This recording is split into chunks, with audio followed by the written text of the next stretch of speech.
Welcome to another episode of Start the Week with Wisdom. I'm your host, Bridget Burns with the University Innovation Alliance. And I'm Doug Lederman, co-founder of Inside Higher Ed.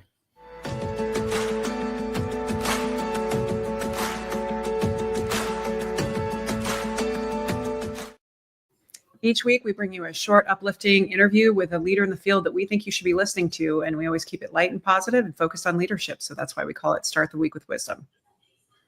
And the show is sponsored by Mainstay, which is the student engagement and retention platform that has proven its efficacy through peer-reviewed research. You can check out that research and learn more at mainstay.com. And this show is also broadcast on the Innovating Together podcast, which is sponsored by the Carnegie Corporation of New York, who we are grateful for their support. So today, we're really excited to bring to the show someone who I've been hoping to highlight for a while, and that is the president of Michigan State, President Guskiewicz, Kevin Guskiewicz, who's been at MSU since March of 2014, or 2024, not 20. It might feel like since 2014. And previously, he served as the chancellor of UNC Chapel Hill. He's also has a whole separate other life as a widely respected, world-renowned neuroscientist who received a MacArthur Genius Grant for his work in 2011 on concussion. So super interesting guy that we always wanted to learn from and talk about things with. And so thanks for being here today. Thanks, Bridget and Doug. Looking forward to the conversation. So we wanted to jump right in. And as universities are always struggling to, I think we're getting a lot of feedback from the public, and we're trying to better frame the work we do to help support graduates in the workforce and in their life success. We want to ask questions about what happened in your undergrad career experience. Any experience, could be just on campus, anything that you think most positioned you to be the guy you are today and how successful you are. Wow, you're asking me to think back many, many years ago. But, I think it was about being exposed to different opportunities. I was a double major in two very different fields, sports medicine and journalism, and was the editor of my college newspaper while I was also treating student athletes as part of the athletic training program at Westchester University. But I learned so much about the importance of that exposure and the opportunity to pursue different opportunities. Both of them involved a lot of experiential education beyond what happens in the classroom. And so that really informed my decision as I've sort of helped to guide my own 4 children on this journey of pursuing a college degree, but also how I've been serving as an academic leader, as a department chair, a dean, and chancellor, and now president, to make sure that those same opportunities are afforded to as many students as possible. That's great. I had no idea about the journalism thing. Yeah. Deeply, deeply admire that. So thinking, just keeping sort of going back on that chronological path, were there particular people or experiences that you think most shaped the way you lead today, from sort of going, again, deep cuts maybe back in the past?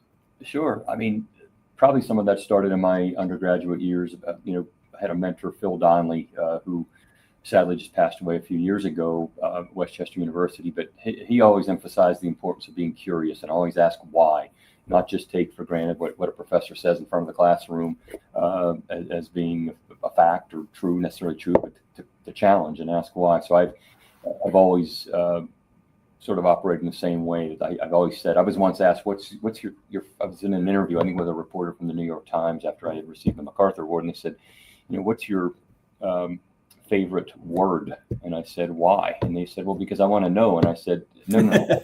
Word. And then I think I mentored David Perrin at the University of Virginia. He was really big on, he was my research mentor and taught us how to be hypothesis driven, to, have a hypothesis, test a theory with the best people available, the best research methods and tools, and then you have an outcome, and then you have to know how to then articulate it and message that outcome as you write the discussion of your research paper. Well, I think I've led as a dean and as a chancellor and a president in much the same way.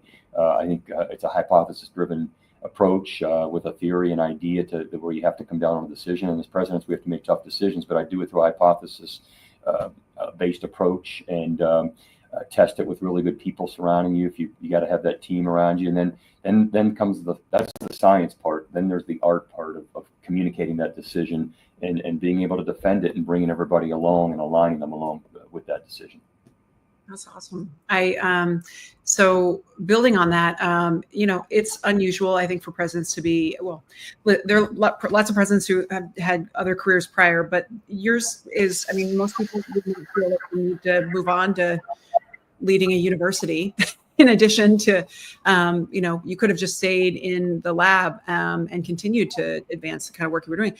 I'm just curious about, did you plan for this? Did you see this for yourself, or what was the big pivot for you in terms of moving from the research and this just stellar career to be like, you know what I want to do? I want to take on a way harder job than I need to.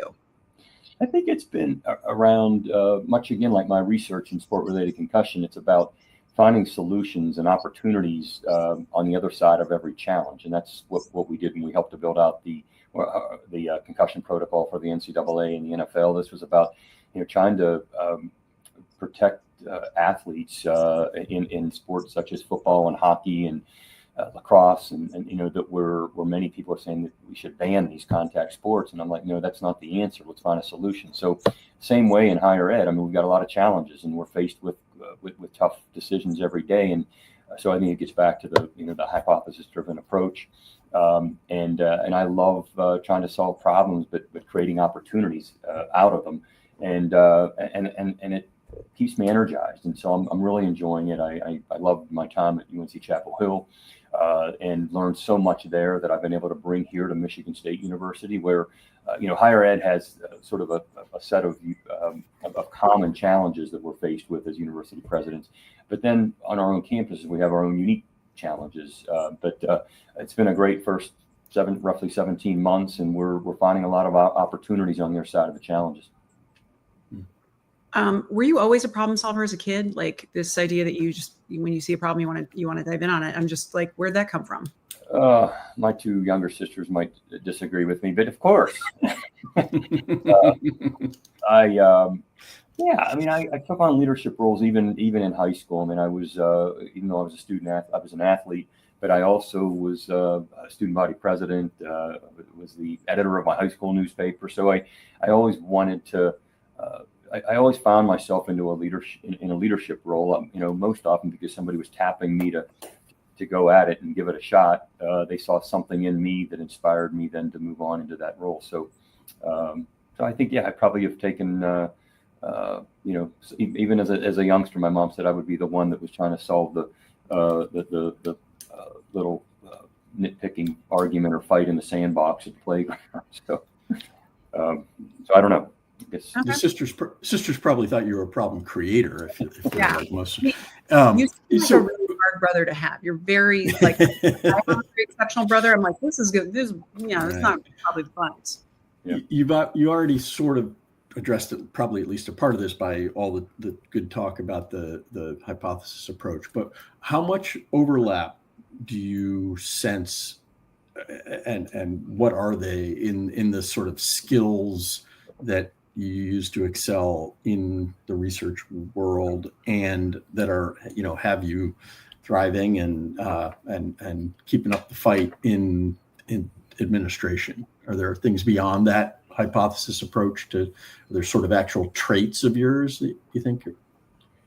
Yeah, I think it's about building trust. Even in the research that we did around the developing the concussion protocol, as you can imagine, it's a very controversial topic back when I began this work, and there was a point where some of our research was highly critical of the way the NFL was managing concussions, and I challenged the leadership there. And Roger, as a result of that, Roger Goodell and I became very close friends, and began to develop a partnership with the NFL and the NFL Players Association because they saw value in research driving change. The kickoff rule that was changed in 2012 in the NFL, and then subsequently in the NCAA was a result of our research, and it was building trust. And so I think as an academic leader, I believe in shared governance, and I spent a lot of time, with our faculty senate leaders, with our student government leaders,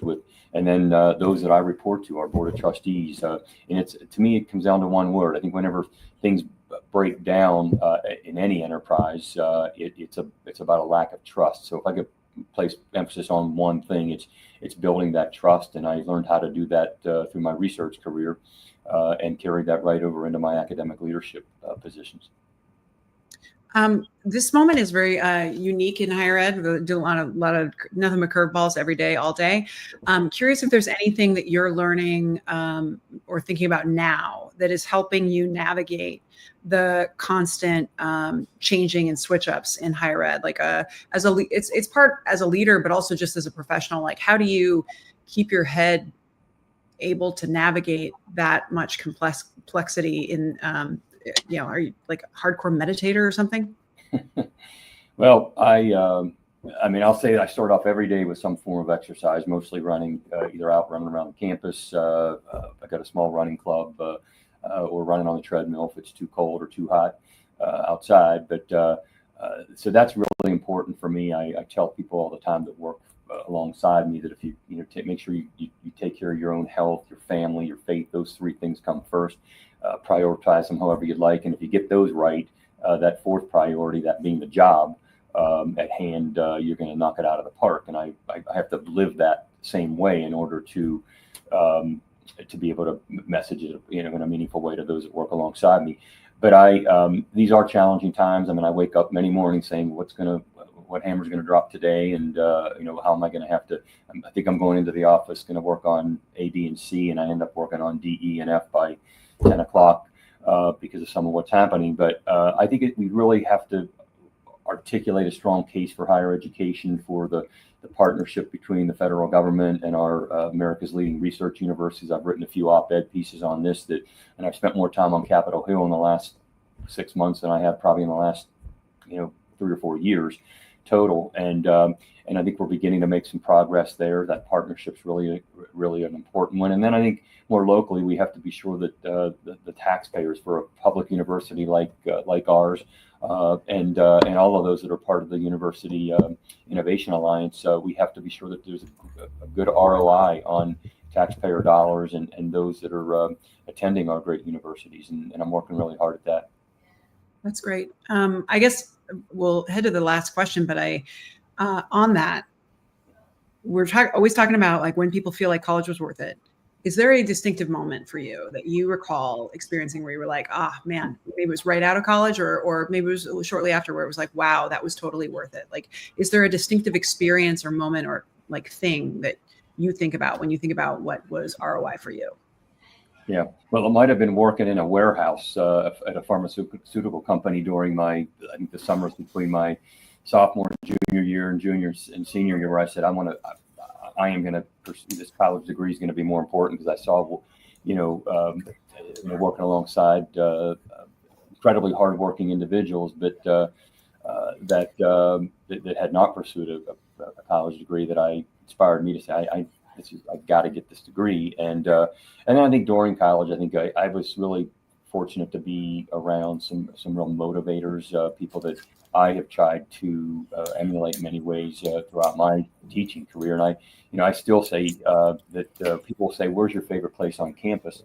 They think I'm going to say, "Oh, Spartan Stadium," or along the Red Cedar River here as I'm looking down over it, or and to me, it's in front of a classroom with a group of curious students. And so I was inspired by a few of those mentors that I mentioned earlier, who encouraged me to stay curious and to never be satisfied with yourself, and to keep moving upward. And the one moment where I decided to move on to get my PhD, I had a chance to stay on and work for the Pittsburgh Steelers as an athletic trainer back after I finished my master's degree back in '92.